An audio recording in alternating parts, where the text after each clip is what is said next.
Привет отново YouTube! Днешното видео, както сте видели от заглавието, ще си поговорим за съня. Преди да продължим, ще ви помоля да ударите един лайк на този клип, ако подобно съдържание ви харесва. Всичката информация, която ще ви представя тук, е извлечена от една книга, за която ще поговорим малко по-нататък в видеото, и от статии. Така че не приемайте всичко за чиста монета. И така, нека продължим и с първата точка. Именно позициите по време на сън. Трите най-известни от тях са по гръб, по корем и странична поза. Дали ще е наляво или надясно.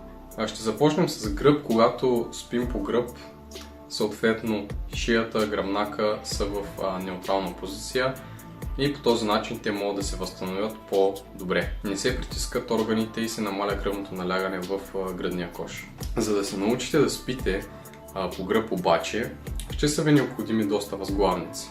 Една малко по-висока за главата, две отстрани, които да направят една барикада, за да не може да се завъртите несъзнателно. Една под гърба и една под сгъвките на колената. По принцип, повечето изследвания показват, че това е най-оптималната поза, но не на всеки му е удобна. Малко по-нататък ще обясня по-подробно.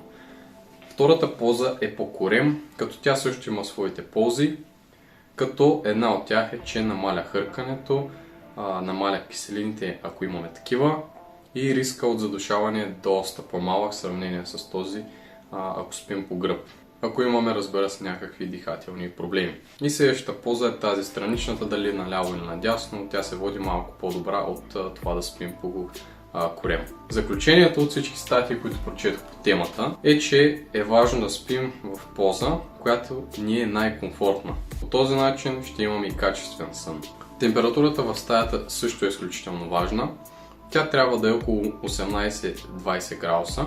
Освен това, тялото понижава телесната температура с 1 градус, когато заспиваме. Също така е важно да се отбележи, че не е препоръчително да спим с партньор или домашен любимец, понеже те излъчват топлина, ние излъчваме топлина и съответно може да повдигнем телесната температура, а както казах, трябва да е по-ниска. Но ако искате да спите с вашата половинка, може да използвате онези легла, които са като спалня, но са разделени. По този начин ще избегнете тази топлина. Следващата точка, която ще изкоментирам, са възглавниците и матраците. Всички сме виждали онези прословути реклами, матраци с мемори пяна, онези ортопедични възглавници, които струват майка си и баща си. Преди да закупите подобен продукт, го пробвайте. В противен случай ще дадете много пари и няма да сте доволни. Не на всеки са му удобни тези. По принцип е важно самото легло да не е прекалено меко или прекалено твърдо, защото ще започне да изпитвате всякакви болки на различни места. На мен ми се случи едно лято, работих в един комплекс, сигурно се сетихте за кое става дума, и там спах на едно много меко легло. Всяка сутрин кръста ме сцепваше. Пих противовъзпалителни, мазах се с някакви кремове, облегчаваха временно болката, но цяло лято не спря да ме цепи този кръст. В момента, в който легнах на нормално легло в къщи, и тая болка изчезна. И другия минус е, че спах по корем, защото аз така съм свикнал, най-комфортно ми е и допълнително причиних тези болки. Също така, що се отнася до атмосфера, важно е стаята да е тъмна. Ако не ви е тъмна, имате няколко варианта. Черни завеси, които не допускат никаква светлина, маска за сън или штори. По този начин синтезирате хормона на съня, а именно мелатонина, натурално. Също така е важна изолацията. Ако чувате странични шумове, дразнят ви, будят ви често, се сложете тапи за уши. Аз ги ползвам от една година и съм изключително доволен. По-добре не съм спал. И понеже аз съм нервак, когато падне някакво листенце, дори през тапите се е случвало някакви шумове да проникват и ми бъркат в здравето. Също така е много важно да следите и фазите на сън. Те са няколко на брой. Дълбок сън, лек сън и REM фаза. При тази фаза очите се мърдат бързо във всички страни. А сега ще ви дам няколко съвета какво да правите преди да заспите. Може да пробвате да четете няколко страници от някоя книга. По този начин натурално ще предразположите тялото за сън. Важно е също да не ядете 2 часа преди да си легнете, да не правите физически упражнения. Медитацията също може да помогне. Аз лично си пускам някакви честоти или някаква водена медитация, където човека ми обяснява, опусни се ръката, главата, крака, дишам по-дълбоко с диафрагмата, за да се успокоя, ако имам някакво напрежение, натрупано през този така забързан живот. Също от изключителна важност е събуждането. То трябва да се случва чрез една аларма, която е от по-лек към по-висок звук. По този начин няма излишно да се стресирате. Друго си е да пуснеш някой металика или тежък рап-трап, но организма започва да се приключва на един мод за оцеляване, бий се или бягай, и това е изключително вредно. Така че изтеглете си някаква подобна мелодика или една апликация Sleep Cycle се нарича. Минусът там е, че ако зададете примерно 8 часа и между 7.30 и 8 часа или 8 и 8.30 беше, не съм много сигурен, през този диапазон алармата ще ви събуди. Ако искате да ставате точно в определена минута, това приложение не е за вас. Следващата стъпка е да изградите циркаден ритъм. Това е един диапазон, през който ние съответно заспиваме и се събуждаме. Може да има разминаване 1-2 часа, но за да изградите този циркаден ритъм, вие трябва да започнете да намаляте с 15 минутки всеки ден плавно самото заспиване.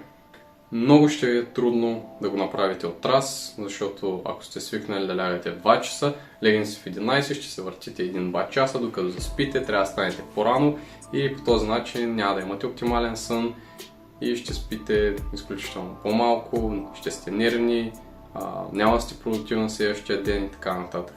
Също така е важно да премахнете синята светлина, която излъчват устройствата преди да си легнете. Или ако ползвате устройствата, им сложете кихлебарения цвят. По принцип това е една настройка, Night Mode, мисля, че се нарича.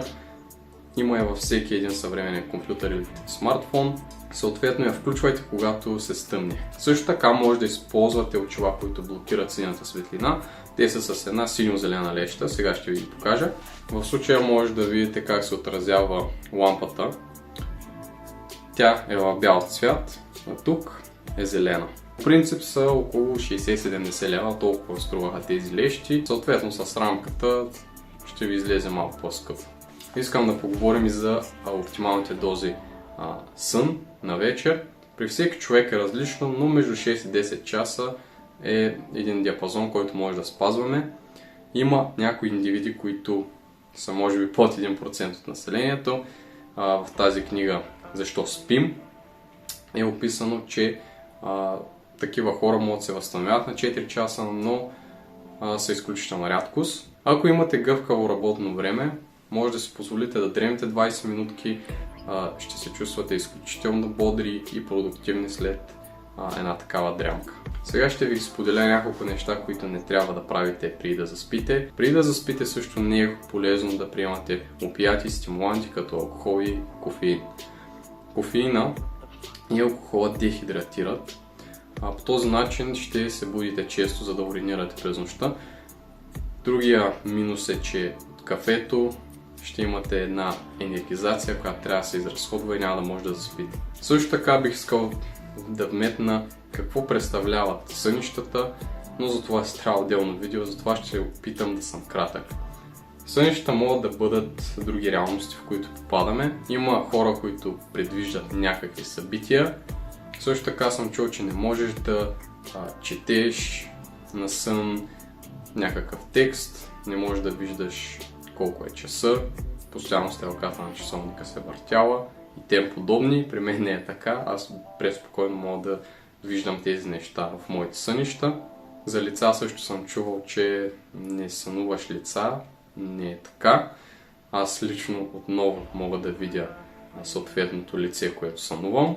Безпомощност, може би сте усещали, не може да викате, времето тече по-различно, може да сънувате 5 години сън във вашето съзнание, но реално да са едни 5 минутки. Нещо, което ми се е случвало, но не съм попадал никъде, в интернет на това.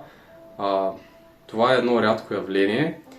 Примерно, във вашия сън вие изпитвате някаква болка.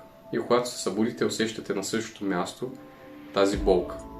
Случвало се да ме ударят или да ме намушкват в сън и се събуждам, примерно в ръката, усещам тази болка, съм сънувал, че примерно са ме ударили. Точно тук. Така че за някои неща нямаме отговори, съня се е пълна мистерия, но това, което е описано в книгата, че може би той се е зародил още в зората на времето, когато е настъпил живота, съответно и съня е бил една от първите физиологични нужди, които всички живи организми, почти всички се нуждаят. Искам да вметна два филма, които са много хубави и са на такава тематика. Единият се казва Inception, другия е Кошмари на Елм Стрит. Като ще дам леки спойлери, няма да казвам какво се случва много. В първия филм, Inception, който е с Леонардо Ди Каприо, там група от хора влизат в съня на друг човек, като влизат няколко нива и няма да казвам какво се случва нататък.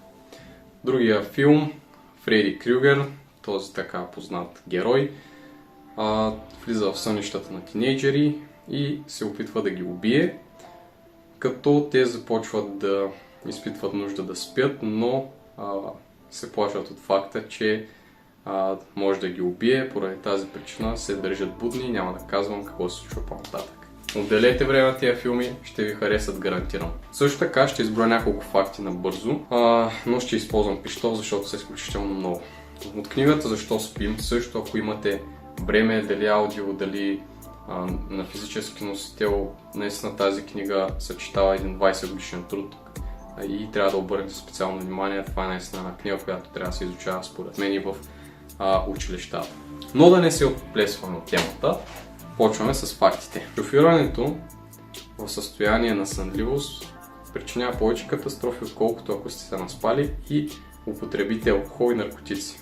Ако ви предстои някаква операция, доста сериозна, питайте хирурга дали е спал 8 часа предишната вечер. Ако е спал под 8 часа, не ви съветвам да се подлагате на тая процедура. Риска от грешка се увеличава до 170%.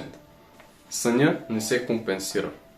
Един ден, ако имате един ден, през който не сте се наспали, то ще ви трябва 3-4 дни качествен сън, за да го компенсирате. Колкото по-малко спим, толкова по-малко ще живеем. Също така се развиват доста заболявания, като Алцхаймер и диабет. Намаля се тестостерона при мъжете, той е изключително важен. Ние да сме в отлично здраве, да сме силни, да изграждаме повече мускулна маса и въобще да се чувстваме добре. В книгата също е описан един експеримент, който е правен с хора. Едната група спят 8 часа, другите 6, другите 4. Съответно тези, които спят по-малко, на следващия ден се забавят техните когнитивни способности, умствени, за запаметяване и така нататък. Също така, ако сте на диета и не си доспивате, то на следващия ден ще изгаряте по-малко калории. Ако понижите теглото си случайно, то ще бъде загуба на мускул, а не на мазнина. И за капак на всичко ще усещате повече глад. Това мисля да е за днес. Бях изключително изчерпателен. Мисля, че казах абсолютно всичко за съня и какво представлява той. Също така, ако някой следващия път ви каже, ела да се разбием 5 дена подред дискотеки, просто му кажи, пич, искам да се наспя и да се възстановя, да бъда здрав. Разбира се, може да го правим от време на време, но да не е системно, защото това ни чупи здравето и в дългосрочен план, искаме или не, ще усетим тези негативни последствия. Бъдете здрави, както винаги, и до следващото видео. Чао от мен!